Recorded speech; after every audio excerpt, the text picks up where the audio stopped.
Let's return now to federal politics. Joining us live from Canberra is the Minister for Veterans and Defence Personnel, Darren Chester. Minister, appreciate your time. I know you've been there in Canberra today making an announcement about the War Memorial development. I am going to get to that in a moment, but first I am keen for your take on the interview that Ben Roberts-Smith gave us here on Sky News, in an exclusive interview on Friday. He was essentially urging people not to join the ADF.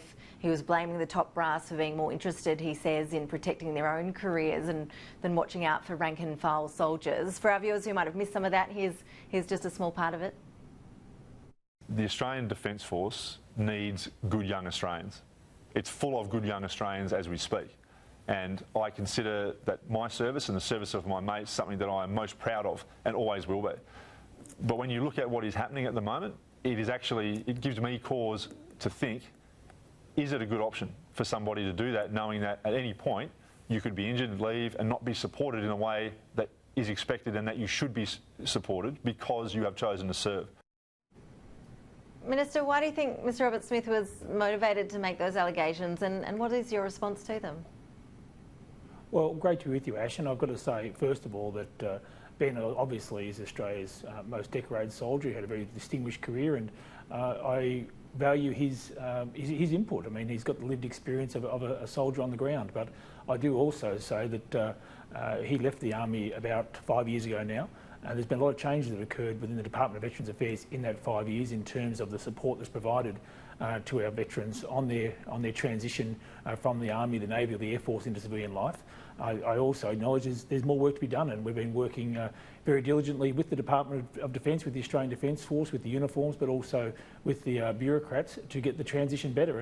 And one of the things we're really focused on is making sure that transition goes as good as it possibly can be, because we recognise that the skills, and Ben mentioned that himself, the skills that people learn are valuable, they can be used in civilian life, and we argue that hiring a veteran is good for your business, that they've got the teamwork, the leadership, the resilience, the problem-solving skills that can make a real impression in the private sector as well as in the military world.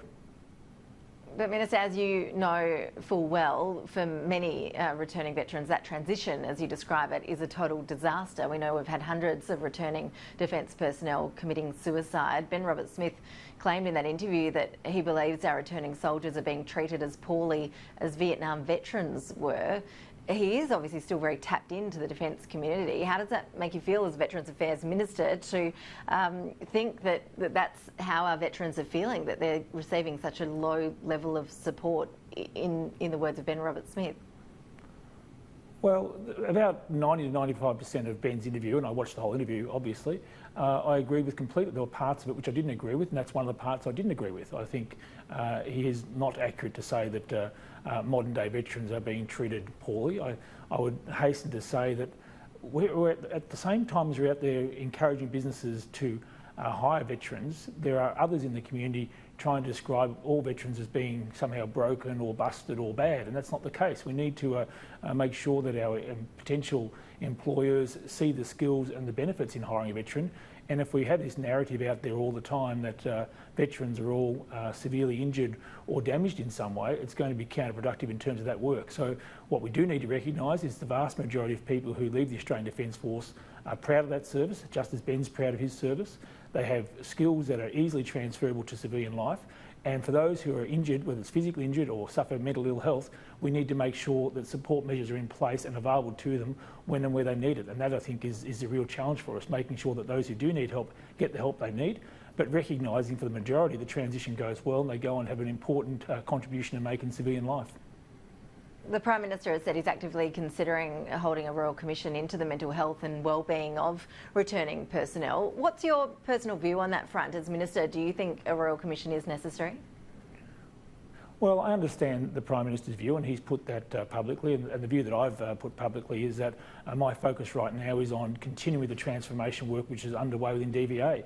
I mean, over the last three budgets we've provided additional $500 million to transform this department, and this is a department that has its origins from 100 years ago in the old repatriation authorities. There's a lot of work required, I think, to bring it up to speed and to digitise records, to have it having a more modern and responsive approach. Sorry, Minister, is that a no? You don't think a Royal Commission is necessary? No. Well, what I'm trying to say, Ash, is my job right now as Minister is to keep on doing the things I can do, and not get into the hypothetical questions about whether or not there will be a Royal Commission at some point in the future. Sure, but surely as Minister you're probably the most well-placed person in the government to say whether or not this sort of action is necessary by the government. We've seen, I think it's 250,000 people who signed up to this petition presented to the Prime Minister arguing for a Royal Commission. I'm very interested to know if you, sitting in the box seat where you are as Minister, think that a Royal Commission is the way to go.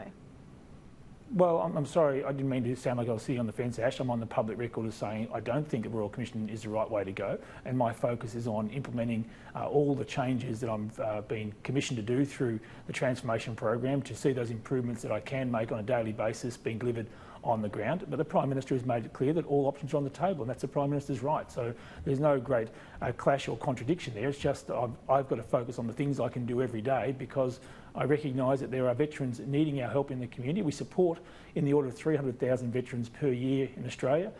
We provide more than $11 billion per year in funding, direct support, and whether it's health support or support getting employment or transition work.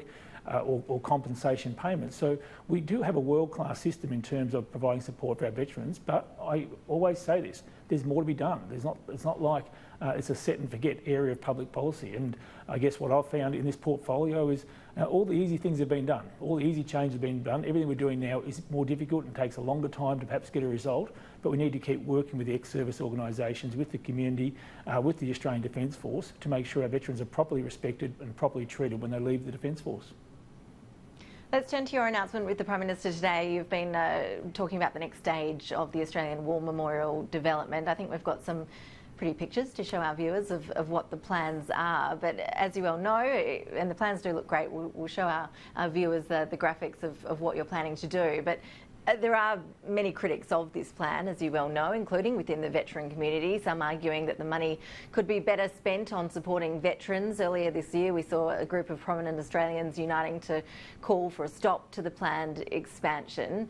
Why is developing the War Memorial a priority? How is I think it's $498 million price tag justified? There have been reports actually that price tag is actually going to blow out. Why is it a priority, and do we have a current, a new estimate of the total cost of these development plans? Let's see if I get through all those questions, actually. For starters, there's a handful of critics. The vast majority of people have welcomed the announcement that we made 12 months ago, and today's announcement was about putting some plans out in the public arena for people to have a look at what we're looking to do here at the Australian War Memorial. And largely it's an extension of the previous questions you asked me about how we recognise our modern day veterans, because you can go to the War Memorial today and see the stories and read the stories and understand service in World War I, World War II, Korea and Vietnam, but it's really hard to actually get the full picture of modern day veteran service, peacekeeping missions, Afghanistan, Iraq. It's important that we tell the stories of modern service personnel. So as part of that respect, as part of that recognition, as part of even the healing process in some cases, being able to tell that story in that most public of venues where more than 1 million Australians visit every year, more than 1 million Australians want to go there and understand the nature of military service, I think it's appropriate. And what I'd say in terms of the cost, well, over that period of time, this 8 or 9 years it's going to take to do this redevelopment, it's about $498 million, as you indicated. That's the price that's come to us from the War Memorial. Over that period of time, we will spend more than $100 billion on veterans through our ongoing activities. At the same period of time, we'll spend in excess of $400 billion on current serving men and women in the Australian Defence Force. So as a proportion of what we spend on our current serving men and women and what we do in terms of supporting veterans and their families, it is a tiny fraction of that total sum of money. And I think it's appropriate that this most iconic of all places in Australia is upgraded to tell the modern day veteran story. Well, the designs do look very impressive. As you say, work's already begun. It's anticipated it will be complete in 2027, so we've still got a few years left, Darren Chester, to debate the pros and cons of the upgrade. Appreciate you joining us on the program this afternoon. Thank you, Minister. All the best, Ash. Have a great day.